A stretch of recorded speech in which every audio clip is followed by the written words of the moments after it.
Buenos días, señor presidente. Buenos días, Elisa. Eduardo Esquivel Ancona, SDP Noticias. Mi primera pregunta, quisiera saber su opinión de que el Fondo Monetario Internacional pide a su gobierno más apoyo fiscal para enfrentar la pandemia y piden reformas estructurales que generen inversión sólidas y una reforma tributaria. Esto se lo hago en el contexto de que pues lo mismo le recomendaron a Brasil y Brasil, el gobierno brasileño dio el 8% de su PIB en estímulos y les fue bien el año pasado porque hubo un decremento en la pobreza de los brasileños, pero este año no les está yendo nada bien. La Fundación Getúlio Vargas, el Instituto Getúlio Vargas, está viendo un retroceso y en los salarios, ya no alcanza el dinero porque la pandemia ha sido muy larga y tienen un déficit primario el gobierno grandísimo y la deuda está llegando al 85% con respecto a su PIB. Entonces, yo no sé que si sea tan bueno. El gobierno del presidente Felipe Calderón en el 2009, cuando la crisis, también muchos estímulos, sobre todo a empresas ligadas al comercio exterior, y pues tampoco hubo buenos resultados. Entonces, pues, aumento de la deuda y yo me gustaría saber su opinión sobre este caso. Pues nosotros somos muy respetuosos de los organismos financieros internacionales, como el Fondo Monetario Internacional, pero ya no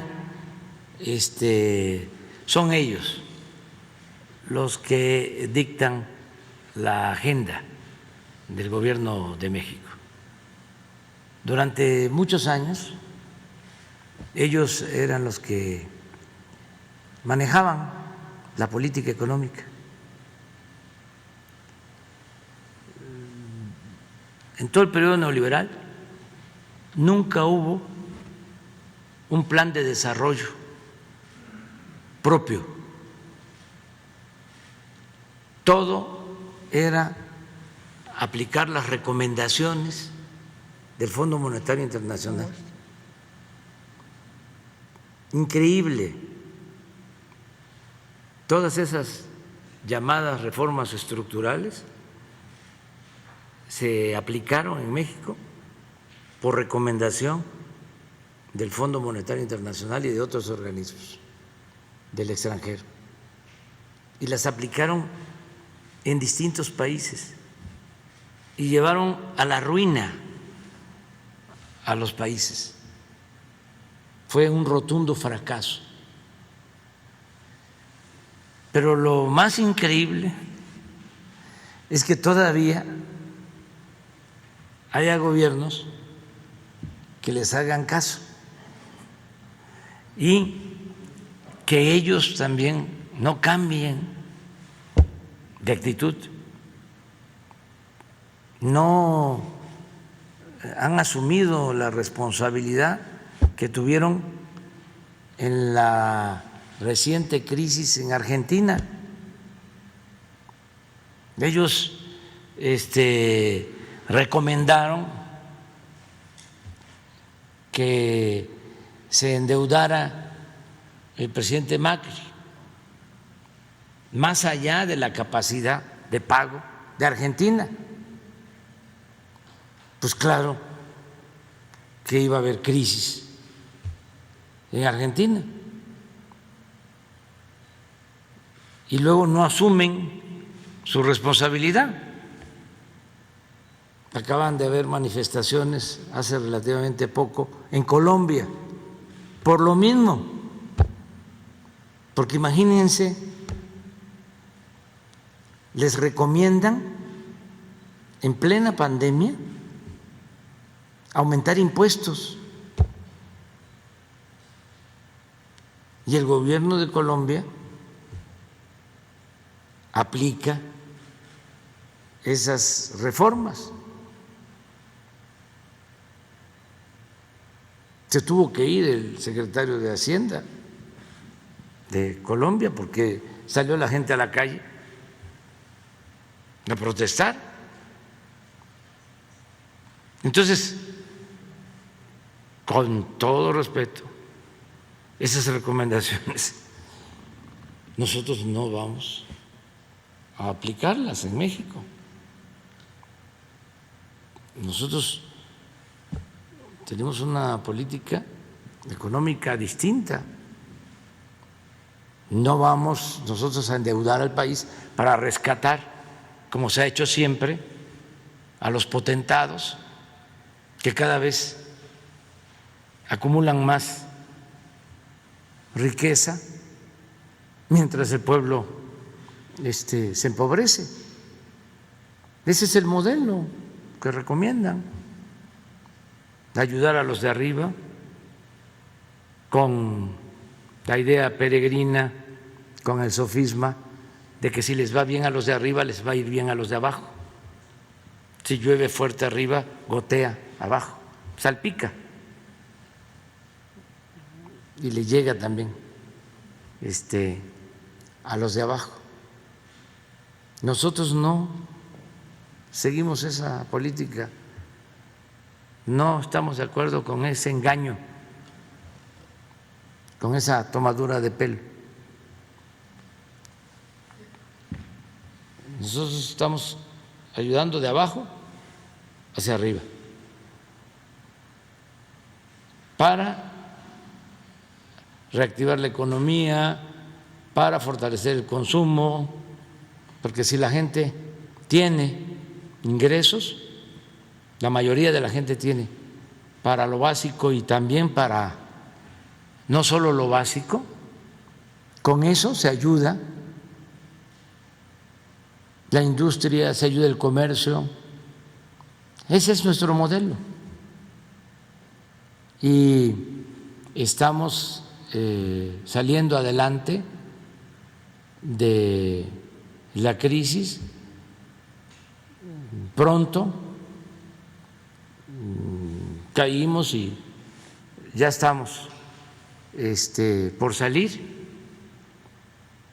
Hemos avanzado mucho, está creciendo la economía, se están recuperando empleos, tenemos estabilidad en nuestra moneda, el peso no se ha devaluado, no nos hemos endeudado más allá de lo que nos autoriza el Congreso, es decir, no se han solicitado créditos adicionales.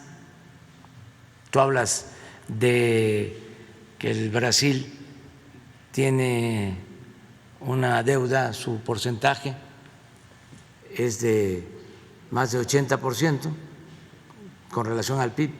Nosotros, el primer año, incluso bajamos el porcentaje a 44% del PIB. Así está nuestra economía. Y con la caída del PIB, con la crisis, se nos fue hasta 52, pero ahora, hoy, está en 49 del PIB, nuestra deuda. Y vamos a sostenerla. Tengo como propósito el que en términos reales la deuda en el gobierno nuestro se incremente menos en lo cuantitativo y en términos reales que el incremento que tuvo durante el gobierno del presidente Calderón y durante el gobierno de Peña Nieto. Ya lo tengo clarísimo. O sea, el presidente Peña en términos cuantitativos, entró al gobierno y la deuda era de 1.700.000.000.000 y la dejó en 5.200.000.000. Le incrementó 200% en términos cuantitativos. Y el presidente Peña la tomó en 5.200.000.000 y la subió a 10.500.000.000. Entonces, yo no quiero eso, ¿sí? No quiero el doble, ¿sí? No,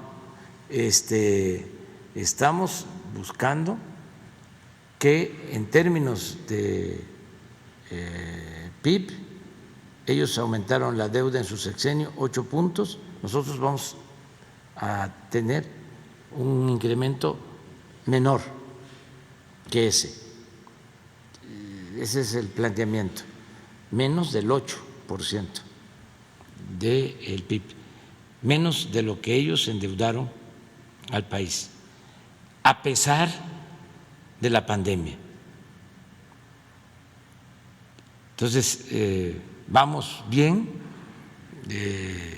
y vamos a continuar con este plan. El fondo va a entregar unos recursos a todos los países miembros, van a otorgar créditos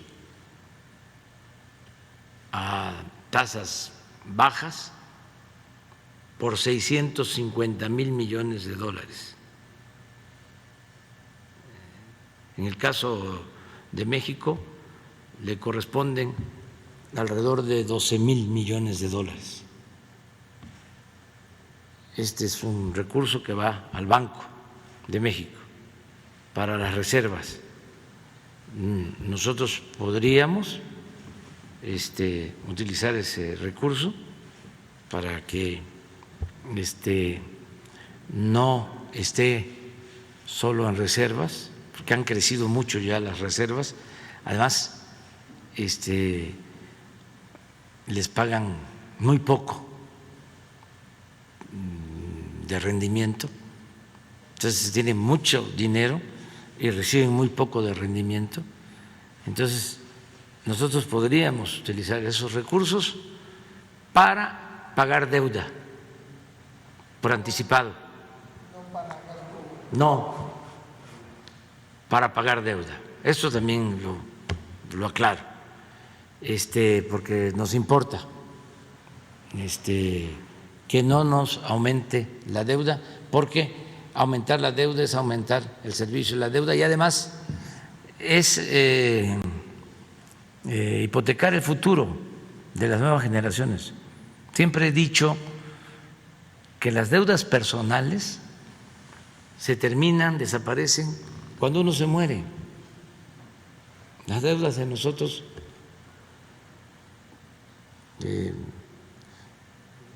pocas o muchas se terminan cuando ya uno se muere, no se le heredan a los hijos, pero la deuda pública sí, esa sí se hereda de generación en generación. Entonces, es muy delicado el asunto. No puede uno endeudar a las futuras generaciones. No puede uno quedarse con la herencia que corresponde a los que vienen después de nosotros. O sea, derrochar, por ejemplo, el petróleo, todas las reservas. A ver, vamos a sacar todo el petróleo. ¿Y qué les dejamos a las nuevas generaciones? Además de el efecto invernadero, de la contaminación, del cambio climático, de recursos ¿cómo vamos a disponer nosotros de lo que es de todos y de los que vienen detrás de nosotros? En Noruega tienen un fondo para las nuevas generaciones. Pueden extraer petróleo, vender petróleo, pero hay una cantidad de lo que obtienen que queda como fondo, como patrimonio para las nuevas generaciones. Entonces, con respecto a tu pregunta muy atinada, esa es nuestra respuesta y no tenemos ningún pleito con el Fondo Monetario, solo que no estamos de acuerdo en sus recomendaciones. En una segunda pregunta,